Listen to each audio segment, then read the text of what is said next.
episode of the NBA Outlet Preview Series presented by OTGBasketball.com. Like I've said 29 times, follow OTG on Twitter at OTGBasketball.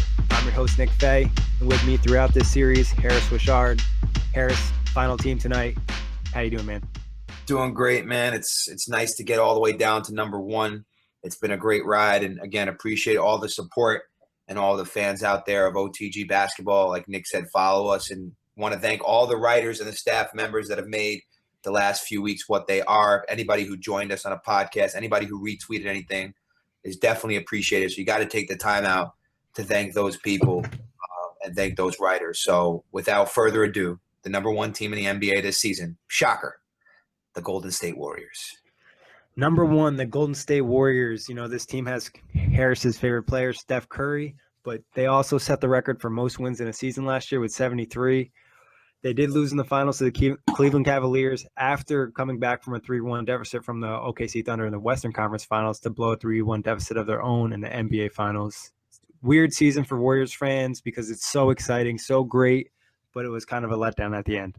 Yeah, absolutely, and a letdown for me because obviously you know I'm a fan of what Curry has brought to the table, a mid-major kid. I posted on my Instagram the other day what an inspiration he's been to me, and not to make this about Curry, but this is a franchise that when drafted him was, you know, a mid-20, 25, 30-win team. Ellis was on the team.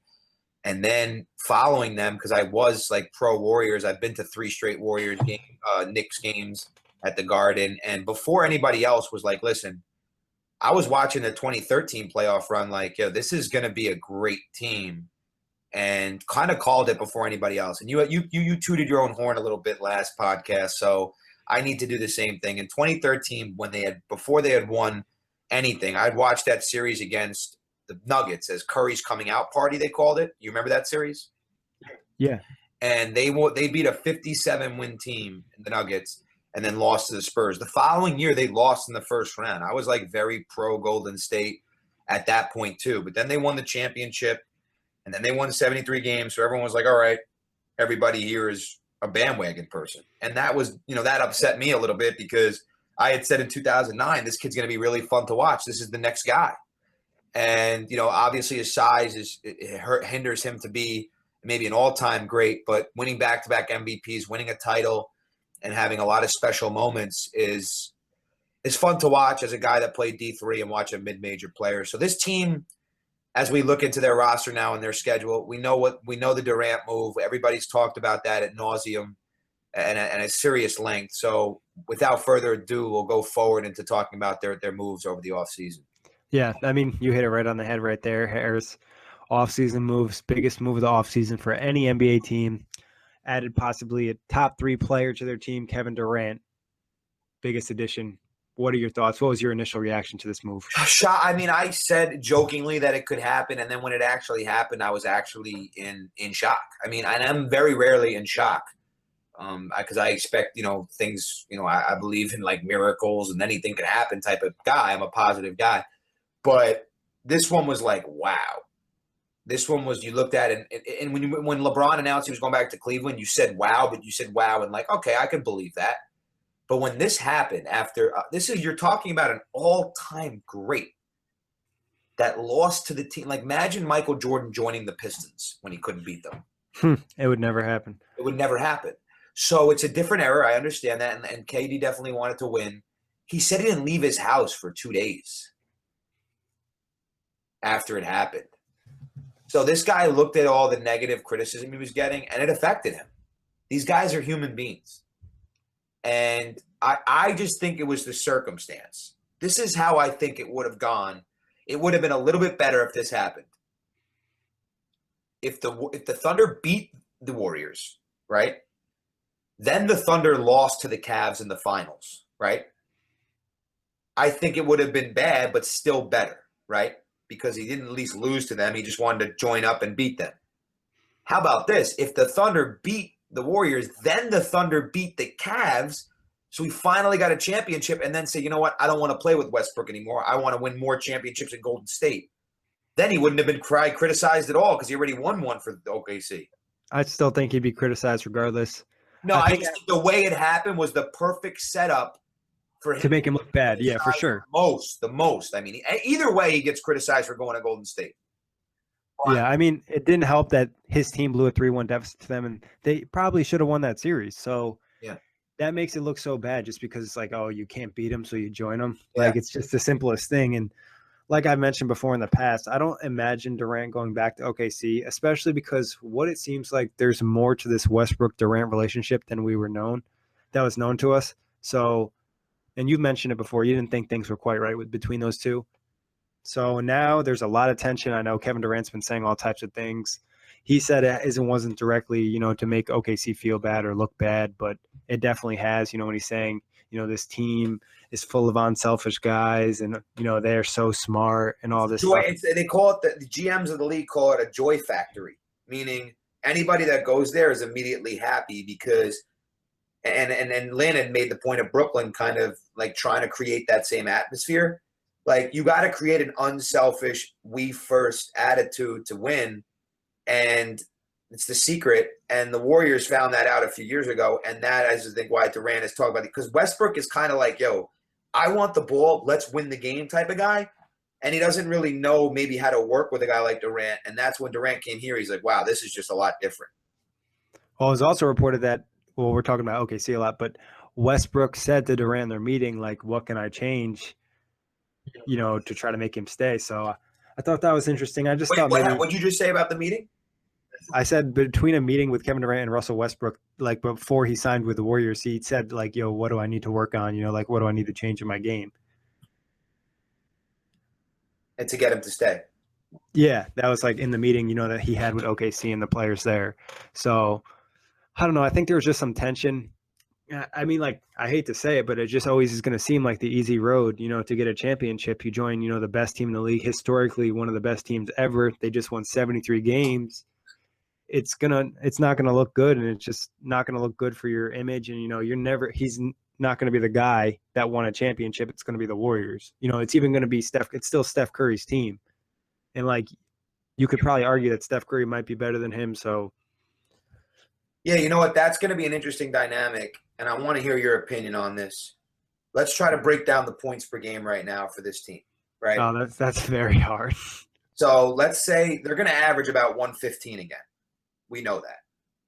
So let's say Curry and Durant both get 25 a night.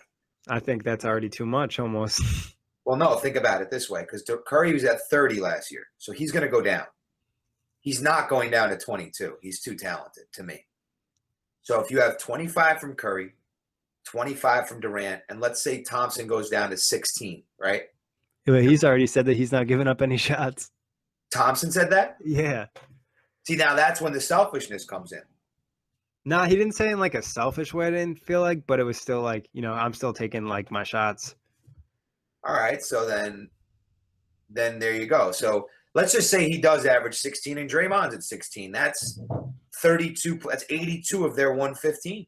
That's probably, it's going to be something like that. They're going to. Yeah, no, you're probably right. I think Durant will probably play more minutes than I originally thought, just because they don't have like super amounts of depth, and he like fits perfectly what they want to do. I mean, maybe, I guess. I don't know. I just know you're going to see something like between the four of them, you're going to get 80 out of those four guys. Yeah, that's reasonable for sure. You're gonna get in one night. There's gonna be some nights you might get that when they both with Durant and Curry both get 40. There's gonna be nights that happens. Yeah, I mean, they're just like, if two out of like, you have Curry, Clay, and Durant. If two out of the three get hot, you already pretty much lost. Like in probabilities on your side, and there's a good chance that one of them is going to get hot that night. So your probability of winning just went up a lot. So, and Draymond can get hot himself. They're playing. When they play later today, because they play on ESPN at 10.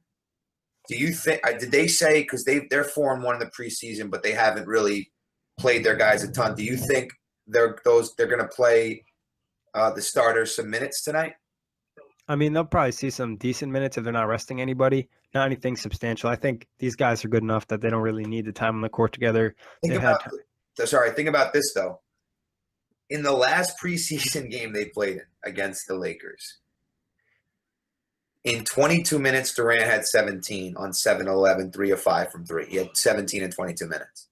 In 18 minutes, Curry was 5 of 9, 2 of 5 from 3, had 14 points. In 19 minutes, Thompson was 9 of 13, 4 of 6 from 3, had 24 points.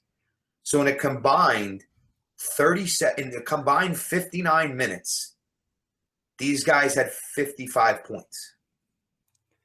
One thing I think is going to happen a lot, depending on who they'll probably start Zaza Pachulia, so he'll get left open a lot for a lot of easy layups. But after that, Draymond's going to get a ton of open threes because there's no way that you're going to leave Curry, Clay, or KD at the line.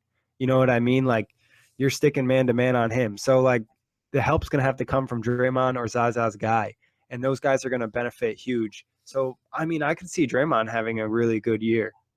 Yeah, I think so too. I Because definitely. he'll be like the benefactor of these guys that are ridiculous shooters. You know, he's a good shooter himself. He's a little bit streaky, but he's going to see plenty of open court. There's going to be so much space on the floor. Can I make the segue into, do you think they could win 70 games this year?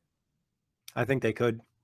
I mean, Yeah, this team is probably – my guess is 68, because I think there are certain games at halftime they're going to be over. Like, they're going to be up by 25 at half, and then midway through the third quarter, going to pull everybody.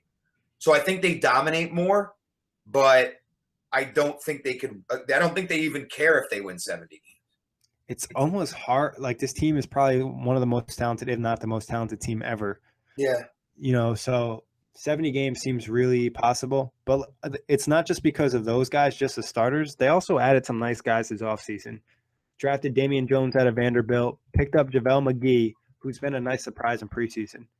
He's really looked a lot better, and obviously when you're playing with basketball players like Steph Curry, Klay Thompson, Draymond Green, Kevin Durant, guys that can make you better, it's going to really help. They also got Zaza Pachulia, that fills in for Bogut, picked up David West, that's another solid guy. They also re-signed Ian Clark, which I thought was a nice move, who's played some good minutes for them in the past. Same with Anderson Varejao, James McAdoo. So out of the additions other than KD, obviously, who's the most important one? Pachulia, I think, because for they're sure going to have to replace Bogut, and McGee is going to – JaVale McGee. He's going to have to not avoid Shaqtin' a fool maybe. Yeah, when they cut this roster down a little bit, I mean, who's the guy that's been making all those big shots? Patrick McCaw? The second-round pick. The rookie from UNLV has been making, like – he was a second-round pick, and he's been making some big shots in preseason, so he'll probably make the roster. He played 5 games in Summer League and averaged 15 a night, so he's going to be off the bench. Iguodala off the bench. Livingston off the bench. Yeah, shout out to Livingston. We'll probably touch on him later, one of my all-time favorite players. Yeah. But especially after coming off that injury. Exactly. You have to respect that guy. But Zaza's going to fit in perfectly, I feel like, with his team. Rebounds, he's probably a little bit better offensively than Bogut. Bogut's probably a better defender, but he'll give you rebounding, toughness, what you need. They'll still play small ball a lot, so he's not going to play a ton of minutes. David West is a nice piece to have. He gives you some, toughness inside. He gives you some rebounding, some defense. Obviously, he's not the player he once was. But, when you're getting beat up inside, David West is a nice guy to bring in. Absolutely, and that's a good veteran guy. And, again, these guys are going to be able to play more minutes because they have to do less. So exactly. Curry could play 40 a night on certain nights if you needed him to. So let's just – if you want to break their minutes down, Curry 35, Thompson 35, Durant 35, Green 35. Those are 4 guys that are they're all 4 going to be all-stars. We know this already. Yeah, for sure. Because they're just going to be too good not to – like, it's like the Celtics when they had those 4 guys, the Pistons when they had those 4 guys. Or the Hawks even when they had 4 guys a few years ago. Yeah, so, this is definitely one of those situations where out of the 12 best players in the West, the Warriors have 4 of them. It's kind of ridiculously unfair. But And then we're going to talk about departures on some of the guys they lost, and their team's still this good. They lost Barbosa. He was a solid vet off the bench for them. They lost Harrison Barnes, Andrew Bogut, Festus Ezeli, Brandon Rush, Spates. These are all guys that played minutes for them in the past. They lost these guys, and they're probably not going to miss them that much. Spates is going to be I think that's addition by subtraction. Yeah, I mean, he came in and gave them some good scoring punches sometimes when the bench went cold. Yeah, Festus Ezeli, he's not fast enough to play in their system. Like, Pachulia will run the floor. Yeah, and Pachulia, will dive on the ground for that loose ball. Yeah, I mean, they don't have anybody. He's the heaviest guy on their roster at 270, and Varejao will run the floor too. Like, if you want to play Golden State Warriors basketball, they're not taking many shots with 5 seconds left in the shot clock. This is a team Exactly. that like attacks you quick. You got to make quick decisions. So And I told you, I'm really intrigued by JaVale McGee. If he makes the roster and somehow like he could just be the guy that's hanging around the hoop and they're out the spacing the floor with his team, it would just be alley oop, because he's still an athletic player and he's super long. yeah, So, JaVale McGee's going to play minutes for them. but all right, on to the next question. I already know your answer. Better or worse season for the Warriors? Yeah, it's win loss worse, but it's better. I mean, it's Exactly. I think that 73 wins could is even possible again. Maybe 20 years from now we'll see a team win 75. I don't know, but I think a time when they were 24-0, there was a point in time where I thought they could win like 77 games, but they got slowed a little bit. But if you look at some of their losses, like the Nuggets game, they could have won. The Pistons they lost to. So this is a team that if they won 73 again, would it shock you? Probably not. I mean, if they really wanted to do that again. But I think after what happened last year in the finals, they're going to pump the brakes a little bit. So I would say 68-14. Yeah, I'm going to agree with you. Win total might not be as high because it's just going to be hard to get that many wins again. It takes a little bit of luck. Yeah. But overall, they're a more talented team and they're going to be more dangerous. Like I mentioned before, if 2 out of 3 that, Draymond, I'm not Draymond. Let me restart that. If 2 out of 3 guys, Curry, Clay, or KD get hot, the game's essentially over. And if one of the 3 guys get hot, it's going to have a huge impact on the game. Your probability of winning just went up. So, and it's a 33% chance of happening since you have 3 guys. So, the Warriors are going to be a really fun team to watch. Really fun. Yeah. Final prediction for your Warriors. Well, I hate to say my Warriors because I don't really refer to myself as a fan of the team, so to speak, more so the final prediction for Curry's Warriors. Curry's Warriors, exactly. And Curry Durant Warriors. Yeah, they're going to be in the finals, and I want to hold off on my finals prediction. I don't want to do it right now. I think we'll save it for the preview show on opening night. So I'm going to say 68-14, number 1 seed in the West. I think they're going to sweep the first round and the second round. I mean, that's a very strong possibility, especially if no one gets hurt. Even if somebody gets hurt, I think I've mentioned this to you in the past, there's a good chance this team still could win the finals with one of their big 4 getting hurt. Yeah. Yeah, they're the only team that's going to take them multiple games in the West is the Spurs. And maybe the Clippers. Clippers, right. The Clippers have a little bit, but they don't have enough. Yeah, they could probably get a game or 2. Yeah, I mean, Westbrook might steal 1 game on his own. No one, like what happened last year will not happen again. Yeah, I think Westbrook could probably steal 1 game on his own. Maybe 2. Yeah, maybe 2. He's got a lot of vengeance. Yeah, he does. And honestly, like that could that conference finals would probably be the most watched conference finals of our era because of the history that would make that must watch. And it's like perfect. It's like the best 2 out of 3. You know what I mean? Too. Yeah. I mean, obviously the Warriors. To be honest with you, if Westbrook had that series to 7, let's just say in all reality, it's not going to happen. But if he got like a game 6 in OKC, let's just say Westbrook won a game 6 in OKC and brought it to 7, would there ever be a moment in time where a guy had a right to be as emotional as any NBA player we've ever seen? Yeah, and he would be the guy to do it. Yeah, he would legitimately try to rip someone's head off that night. He might go up to a fan and just legitimately rip his head off. Yeah, he literally, I could see him in the fact getting an offensive foul and literally getting a charge foul on somebody and then being seriously injured afterward because he's just in reckless mode. Yeah, he's almost like a menace to society at that point. Yeah, he would just be turbo full on all the time. Yeah, and honestly, he has that ability to do it. But I think the matchup will still be Spurs-Warriors. But we know the 4 best teams in the West are Clippers, Thunder, Spurs, Warriors. Yeah. I think we are in agreement on that one. Yeah, we are. Yeah. So that's our final prediction. Like Harris mentioned, we're going to do a preview show opening night. Check that out. We'll give our final predictions for everything. Finals picks, MVP picks, all types of stuff. Oh, we might dive into some all-star stuff maybe. Might dive into all-stars as well. But let's get the League Pass, right? Yeah, onto League Pass. This is a stupid question, if there ever was one, because it doesn't even really matter if you have League Pass, because you can still catch about half the Warriors games on national TV. I'm gonna give the number because I like to give the number. Their first 5 games are all going to be watchable on national TV, right? Yep. 7, 9, 10, 11, 12. Wow, this is crazy, man. 30, 31, 32, 33, 34, 35. Almost 38 out of the 41, 81, 82. So it's almost like you don't need League Pass, but they're going to be nights like, hey, they're playing the Sixers and they're up 27-3 in the first quarter. Tune in, Yeah. When there'll also be nights they could even get more games on national TV if they go on another record-breaking streak. Yeah. A winning streak of some sort. Maybe they compete with their own record from last season. Well, I hate to say this, but their game against the Nets on the 22nd is not on national TV. It's okay. Their next game with the Nets is also not on national. Nick, they did not put your Nets with the Warriors on national TV. I know. What? That's so disrespectful. I mean, the Nets almost beat the Warriors last year. Oh, yeah. They almost broke the streak in Golden State. Yeah, and I think I talked to you before that. We were like, oh, the Nets have no chance. And I was like, yeah, you're probably right. And then they went on to play the game of their life and then just blow it at the end. But that's a Nets for you. Didn't Lopez miss like a layup or something? Yeah, he missed like a bunny like alley-oop. Yeah. That was tough. But, oh, well. It wouldn't have really made a difference. No, they still only won 21, so. Oh, exactly. But on to the truth.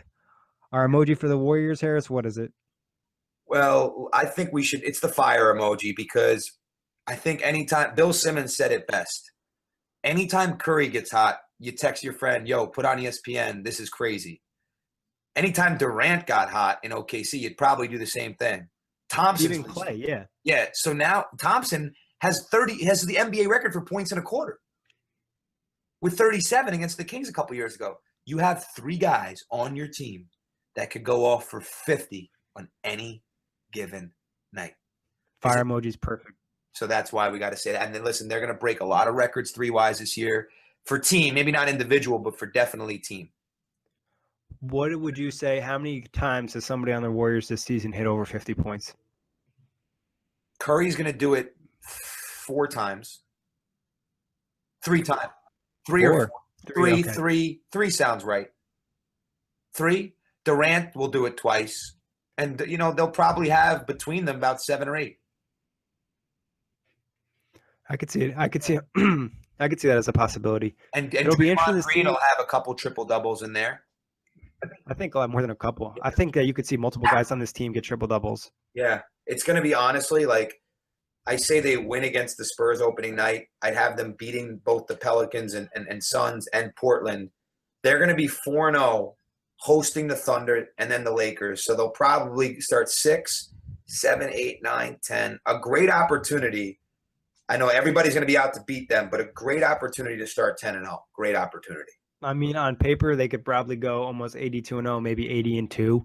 That's how good they are. So there could be some early chemistry struggles. No, and again, I don't think they're going to win 73 again. I'm just saying on paper, how could you put anybody up against them? Yeah, I mean, it's tough. It's really tough. I mean, the Cavs, I guess you are the only team that really stand a chance. And that's just because they have so much star power. But it'd still be tough to see the Cavs beat them. There's a stretch in January, starting on the 4th, where they play 5 ESPN, 1 NBA TV, 2 NBA TV, 2 TNT, and an ABC game. A stretch in January so they play 6, 9, 12, 14 games in January, right? And out of those 14, 10 of them are on national television.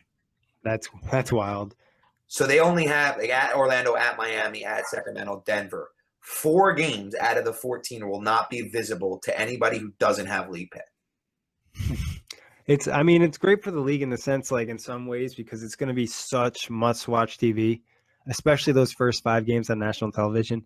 I mean, I'm going to tune into their first game. I definitely want to see it. I think you tune in like every night just to double check. Like, yeah, like, yo, is KD still on the Warriors? Wait, is that real? Yeah, am I dreaming? Well, tonight will be another reality check for you. They're playing tonight on ESPN at home, and it's getting close to the season. And they're going to be, at the Valley View Casino Center. I don't know what that is, but and then they got the Oracle on the 21st. And then before you know it, Nick, we are now less than a week away from the start of the regular season. Pretty exciting stuff right there. Should be a great season. I'm pretty excited. Oh yeah. I mean, outside of these teams being the overwhelming favorites, there's still a ton of storyline there. And you know what the best part about 2 Goliaths, right? What? Someone out there could be a David. I'm sorry, is that the other way around? No, that's right. No, that's correct. So I somebody mean, out there could be a David. there's some teams, it's not probable it'll happen, but it's a possibility that Yeah. they could beat these teams. They could catch an injury. The other team can get hot. I look at teams like the Spurs still possibly, that championship experience. Even the Clippers, that's a hungry team. You mentioned Russell Westbrook. And then in the East, it's tough to see, but, Boston. Boston is a very well-coached team. They're hungry. Even the Raptors, they got to the Eastern Conference Finals. They got to have some confidence. And then the Pacers, they have a team, player like Paul George on there. They got hot. They're playing a different type of basketball. They could possibly beat the Cavs. Like I said, none of this is probable. I wouldn't bet on this, but it could possibly happen. Anything can happen. In a world, and not to get political, but in a world where money controls everything, politics, music, all this other stuff, sports is one of those things where you really never know. And that really is the true beauty of it. It's live, and you never know. Anything could really happen, and it's the beauty of why we love it so much. And yeah, we've seen some crazy things happen. One thing that comes to mind just right off the bat is that Ray Allen hitting that shot against the Spurs, and I think the beauty of it is that with Linsanity and all these like up and like Tom Brady being a seventh pick, like not to just get on the history of it, but all these great stories and these great storylines. It's really just what makes it special and what's going to make another great NBA season special. I'm excited for us. I'm excited for the website. I'm excited for the writers. I want to thank everybody again as we wrap up this series on how much fun we had breaking down all 30 teams across the association. And I'm glad we're on board right now for what will be a roller coaster of a ride, those two teams up top. But hopefully, like we said, somebody else has something to say about that being round 3. Yeah, and there's always a trade that could make the difference of any team, So keep that in mind. But like Harris said, thanks everybody for listening. Thanks for the support. Thanks for all the writers who hopped on, and we appreciate everybody who listened, even if it's only one episode. We did all 30 teams. Be sure to check it out on our YouTube page and on our website, otgbasketball.com. And check us out all season long because we'll be doing a weekly podcast series. Yeah, and also on the 25th, it's going to be a live show, right, Nick? Yeah, live show the 25th. Show, and we really encourage everybody who listens to this one tonight to live tweet us, and your questions will be read on air for the most part. Yeah. So once again, thank you, everyone. Thank you, Harris. And thanks, everybody at OTG for the support.